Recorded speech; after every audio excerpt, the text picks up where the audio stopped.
जानेंगे कि हमको दार्जिलिंग कैसे पहुंचना है, दार्जिलिंग में घूमने की कौन कौन सी मुख्य जगह हैं, वह खाने पीने की क्या व्यवस्था है और दार्जिलिंग घूमने का सबसे बेस्ट टाइम कौन सा है, और साथ ही जानेंगे दार्जिलिंग के बारे में बहुत कुछ। तो बने रहिए हमारे साथ वीडियो के अंत तक और ऐसे ही वीडियोस देखने के लिए चैनल को सब्सक्राइब जरूर। पश्चिम बंगाल राज्य में स्थित है और ये बांग्लादेश, भूटान और नेपाल जैसे देशों से सटा हुआ है। दोस्तों, दार्जिलिंग ब्रिटिशियर्स के समय से ही बहुत फेमस हिल स्टेशन रहा है। दार्जिलिंग अपनी दो चीजों के कारण भारत का सबसे फेमस टूरिस्ट प्लेस है। एक तो विश्व की सबसे ऊंची चोटी कही जाने वाली कंचनजंगा व्यू के लिए और दूसरा यहाँ के चाय के बागान के लिए। यहाँ बहुत ही बड़े स्केल पर चाय एक्सपोर्ट की जाती है। इसके अलावा यह अपनी खूबसूरती के कारण टूरिस्टों को अपनी ओर आकर्षित भी करता है। सबसे पहले बात करते हैं कि आप दार्जिलिंग कैसे पहुँच सकते हैं। अगर ट्रेन से यात्रा की बात करें तो यहाँ का nearest railway station new Jalpaiguri है। इस जंक्शन पर उत्तर पूर्वी राज्यों के लिए जाने वाली ज्यादातर ट्रेनें रुकती हैं। यहाँ से दार्जिलिंग की दूरी लगभग 75 किलोमीटर है। रेलवे स्टेशन से शेयरिंग टैक्सी करके आप 2 से 3 घंटे में दार्जिलिंग पहुँच सकते हैं। शेयरिंग टैक्सी में आपको 400 से 500 रुपये चार्ज लगेगा। सबसे सस्ते विकल्प के लिए आपको रेलवे स्टेशन से 3 किलोमीटर दूर सिलीगुड़ी बस स्टैंड जाना है। फिर वहां से बस पकड़कर आप दार्जिलिंग पहुंच सकते हैं। बस का किराया लगभग 100 से 150 रुपये है। सड़क मार्ग के रास्ते दार्जिलिंग पहुंचने के लिए आपको सिलीगुड़ी के रास्ते दार्जिलिंग पहुंचना होगा। सिलीगुड़ी तक पहुंचने के लिए भारत के कई बड़े राज्यों से सीधे बस सेवा उपलब्ध है। सिलीगुड़ी से आगे आप शेयरिंग कैब, टैक्सी या फिर बस के द्वारा दार्जिलिंग पहुँच सकते हैं। बात करें हवाई जहाज द्वारा तो दार्जिलिंग का सबसे निकटतम एयरपोर्ट बागडोगरा एयरपोर्ट है। यह एयरपोर्ट दार्जिलिंग से लगभग 88 किलोमीटर की दूरी पर स्थित है, जहां से आप किसी भी कैब या प्राइवेट टैक्सी के द्वारा लगभग 3 घंटे के सफर के बाद दार्जिलिंग पहुंच सकते हैं। इसके अलावा एक चौथा ऑप्शन भी है जो कि है हिमालयन रेलवे, मतलब कि toy train. But toy train से दार्जिलिंग जाने में आपको 7.5 घंटे से ज्यादा का वक्त लग जाएगा और टॉय ट्रेन आपको न्यू जलपाईगुड़ी स्टेशन के पास सुबह 10 बजे मिलेगी, जो कि दार्जिलिंग शाम 5:30 बजे तक पहुंचाएगी। इतने लंबे सफर में आपको दार्जिलिंग की बहुत सारी खूबसूरत प्लेसेस देखने को मिल जाएंगी। बात की जाए इसकी टिकट की तो आप इसे ऑनलाइन IRCTC की वेबसाइट से बुक कर सकते हैं। इसके अलावा आपको वहां काउंटर भी मिल जाएंगे जहां से आप टिकट बुक कर सकते हैं। बट मोस्टली ये ट्रेन फुल रहती है तो आपको काउंटर टिकट मिलने के चांस बहुत कम हैं। अगर आपको सिलीगुड़ी से दार्जिलिंग की टिकट नहीं मिलती है तो आप घूम मोनेस्ट्री के स्टेशन से दार्जिलिंग तक की टॉय ट्रेन की राइड ले सकते हैं और यह ट्रेन रास्ते में कई फेमस जगहों पर भी रुकती है। तो ट्रेन में बैठे बैठे ट्रेन राइड के साथ साथ खूबसूरत जगहों का भी आनंद ले सकते हैं। दोस्तों, दार्जिलिंग पहुंचने के बाद सबसे पहले आपको होटल देखना है। तो यहाँ पर हम आपको बता दें कि आपको दार्जिलिंग में लो बजट से लेकर हाई बजट तक के होटल आराम से मिल जाएंगे। तो आप अपनी आवश्यकता और बजट के अनुसार अपना होटल का चुनाव कर सकते हैं। और बात करें रूम की कॉस्ट की तो यहाँ 650 रुपये से शुरू होकर आपको 4000 रुपये तक के होटल आराम से मिल जाएंगे। लेकिन दोस्तों, एक चीज़ का आपको विशेष ध्यान रखना है कि आपको अपना होटल माल रोड या फिर गांधी रोड पर ही लेना है, क्योंकि यहाँ पर आपको बहुत सारे होटल्स के ऑप्शन तो मिल ही जाएंगे, साथ ही साथ आपको यहाँ ट्रांसपोर्ट व खाने पीने की भी फैसिलिटी मिल जाएगी। दोस्तों, बात करें यहाँ पर खाने पीने की तो यहाँ खाने पीने की कोई समस्या नहीं है, क्योंकि आपको यहाँ वेज और नॉन वेज हर तरह का खाना मिल जाएगा। और बात करें यहाँ के लोकल फूड की तो दोस्तों, यहाँ लोकल फूड में आपको यहाँ के रेस्टोरेंट्स और होटल्स में पश्चिम बंगाल का स्थानीय भोजन आपको मिल जाएगा। इसके अलावा देसी से लेकर विदेशी और फास्ट फूड खाना भी आप अपनी मेन्यू में रख सकते हैं।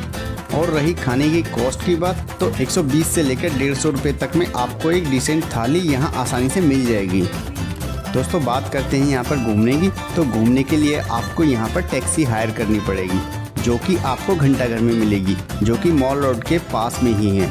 और दोस्तों, टैक्सी वाला आपसे 1000 रुपये से लेकर 1200 रुपये चार्ज करेगा और 5 से 6 किलोमीटर की रेडियस में आपको 7 से 8 टूरिस्ट प्लेसेस घुमाएगा और शाम को वापस आपको मॉल रोड ड्रॉप कर देगा। तब वहां से आप मॉल रोड की मार्केट को भी घूम सकते हैं और वहां शॉपिंग भी कर सकते हैं।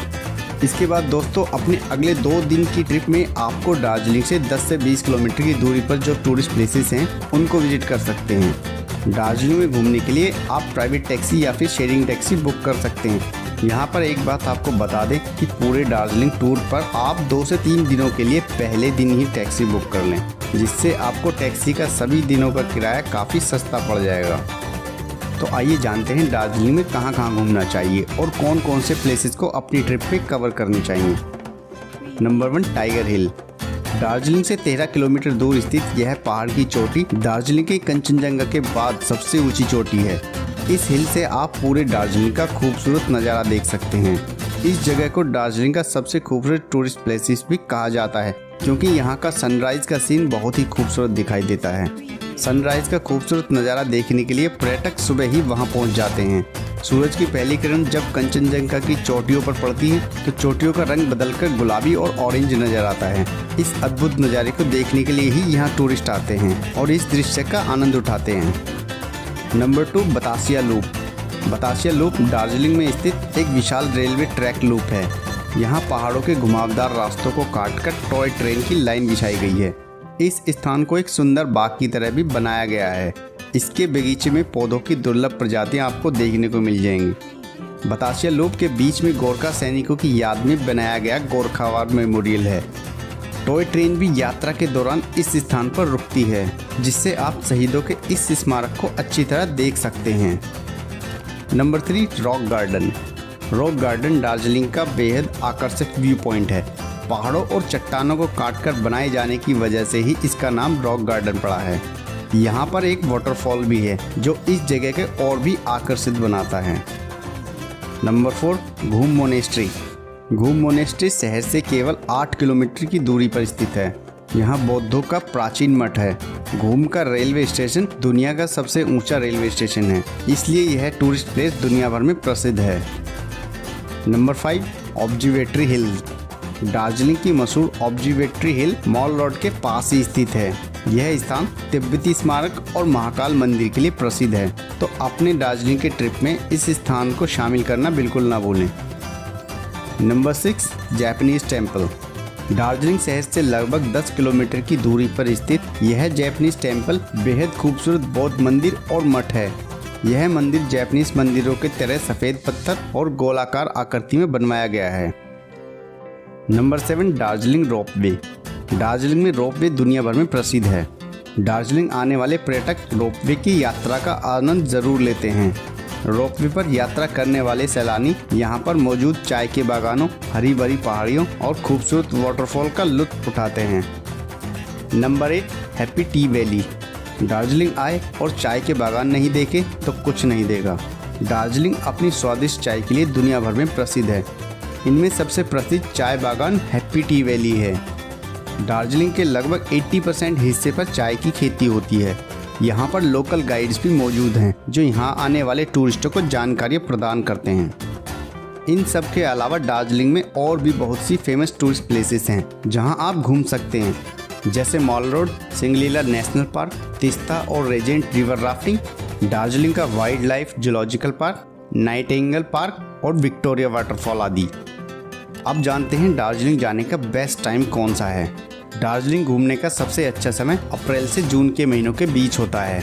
इस दौरान जब देश के अन्य भागों में खूब गर्मी पड़ती है, तब दार्जिलिंग का तापमान 14 से 18 डिग्री सेल्सियस के बीच होता है।